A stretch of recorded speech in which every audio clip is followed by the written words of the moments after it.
ဒီပေါက်ကလေးကိုဗာနဲ့စတင်လာလေလို့ပြောရတော့ဆိုတော့တချို့ဝန်ထမ်းတွေကကုမ္ပဏီမှာလုပ်တာအကြာကြီးပဲရာထူးလက်မတူဆိုတော့ကျွန်တော်တို့ခေါ်တာဆိုရင်တော့မလုံးမရှုပ်မပြုတ်လို့ပြောတယ်နော်သူတို့ကလာမေးတယ်ပေါ့ဒီကုမ္ပဏီမှာတော့အဲ့လောက်အကြာကြီးသူတို့လုပ်ခဲ့တယ်ကုမ္ပဏီပေါ်မှာအများကြီးပေးဆက်ခဲ့တယ်သူတို့အနေနဲ့ဘာတွေပြင်ဆင်ဖို့လိုတာလဲတဲ့ဆိုတော့တချို့ကြားဘူးတဲ့စကားရှိလေပေါ့အနေကြိုင်မေဂျာဖြစ်တယ်လုံးသက်ကြလို့ရာထူးတွေကတိုးလာတယ်တကယ် capacity မရှိတဲ့ပြဿနာတွေကလည်းလုပ်ငန်းရှင်တွေကောင်းကြရတဲ့ကိစ္စတွေဆိုတော့ခုနေလေးချိန်ဘာမြင်လဲပေါ့ဆိုတော့ဒီဥစ္စာကျွန်တော်တို့လုပ်ငန်းခွင်မှာအများတန်းကြားနေရတဲ့ပြဿနာ issue တစ်ခုနော်ဆိုတော့အဲ့ဒါဘာလဲဆိုရင်ကျွန်တော်တို့မှာဒီ company မှာလောက်လာတာတစ်တည်းမနေတော့ဘူးcompany ဘက်ကကြည့်နေတာ loyalty ဖြစ်မှုပေါ့နော်ဝန်ထမ်းကိုကျွန်တော်တို့က loyalty ဖြစ်တာကိုပြောကြတယ်ဒါပေမဲ့တစ်ခါလေမှာ internet မှာရှိတဲ့ဝန်ထမ်းတွေကဒီ organization develop ဖြစ်ဖို့ဆိုရင်သူတို့ကိုယ်တိုင်အများ update learning ဖြစ်နေဖို့ဒီနေ့မှာကျွန်တော်တခု highlight လုပ်ချင်တာတော့ကျွန်တော်တို့ကလုံသက်နဲ့အတွေ့အကြုံအဲ့ဒါအများတန်းကျွန်တော်တို့အငင်းပွားနေတဲ့ကိစ္စနော်ဆိုတော့လုံသက်ဆိုတာကျွန်တော်ဆရာပြောသလိုပါပဲလုံသက်ဒီလုံရင်းရတော့အရာဖြစ်ပြီးတော့အတွေ့အကြုံဒီယူတက်မှာရတော့အရာဖြစ်ပါတယ်အဲ့တော့ကျွန်တော်တို့တစ်ခါလေးမှာလုံသက်တွေကြားတယ်လက်ရှိမြန်မာပြည်မှာလည်းလုံအတွေ့အကြုံဆိုရင်ကျွန်တော်တို့ကဘာနဲ့ပဲကျွန်တော်တို့ကတိုင်းတာလဲဆိုရင်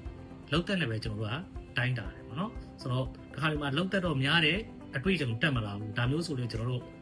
ရာထူးတိုးလာစာတို့ကကျွန်တော်တို့အခက်အခဲတွေအများကြီးရှိနိုင်တယ်ပေါ့နော်အဲ့တော့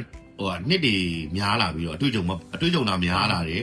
capacity မရှိဘူးလို့ပြောလို့ရမှာပေါ့ပေါ့လုံသက်တွေတော့ကျွန်တော်တို့များလာတယ်သို့တော့အတွေ့အကြုံတွေကတော့တက်မလာဘူးပေါ့ဆိုတော့ဒါတွေနဲ့ပတ်သက်တဲ့ဟာတွေကို organization တွေမှာကိုယ့်ရဲ့ဝန်ထမ်းတွေကိုဒီ refresh သဘောမျိုးပေါ့နော် skill update capacity development training တွေကိုစဉ်ဆက်မဖြစ်ကျွန်တော်တို့ပေးသင့်တယ်လို့ကျွန်တော်ထင်ပါတယ်ပေါ့နော်ပြီးရင်လည်းသက်ဆိုင်ရာဒီဝန်ထမ်းအပေါင်းတွေကို company one loyalty ဖြစ်တဲ့ဝန်ထမ်းတွေကိုကျွန်တော်တို့ကအမြဲစဉ်ဆက်မပြတ်learning program တွေဆွေးနွေးမှုကိုကျွန်တော်တို့ကလုပ်ပေးတင်တယ်လို့ကျွန်တော်တို့ယူဆပါတယ်ဆိုတော့ဒီခုနကပြောတဲ့အကြောင်းမှာပြဿနာပါလဲလို့ပြောရင်တချို့ဝန်ထမ်းတွေကျတော့ဒီအသက်အရွယ်တစ်ခုရတင်ယူလေ့လာမှုမလုပ်ချင်တော့ဘူး update မလုပ်ချင်တော့ modify မလုပ်ချင်တော့ကိုယ့်ကိုဆိုတော့အဖွဲ့အစည်းကလည်းပို့ပြီးကောင်းတဲ့အခြေအနေတစ်ခုကိုသွားဖို့အတွက်ကိုအဖွဲ့အစည်းတစ်ခုလုံးတိုးတက်ဖို့အတွက်ကို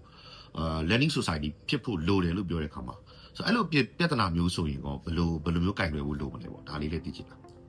အဲ့တော့ကျွန်တော်တို့ organization မှာဝန်ထမ်းတွေရဲ့တင်ယူလေ့လာခြင်းစိတ်ကိုအဓိက drive လုပ်တယ်အဓိကအကြောင်းအရာလေးတစ်ခုရှိတယ်ပေါ့နော်အဲ့ဒါဘာလို့ဆိုကျွန်တော် learning KPI ဆိုပြီးကျွန်တော်သတ်မှတ်လိုက်တယ်အဲ့တော့ learning KPI သတ်မှတ်ဆိုတော့ဝန်ထမ်းတွေရာထူးတိုးလာစာတို့က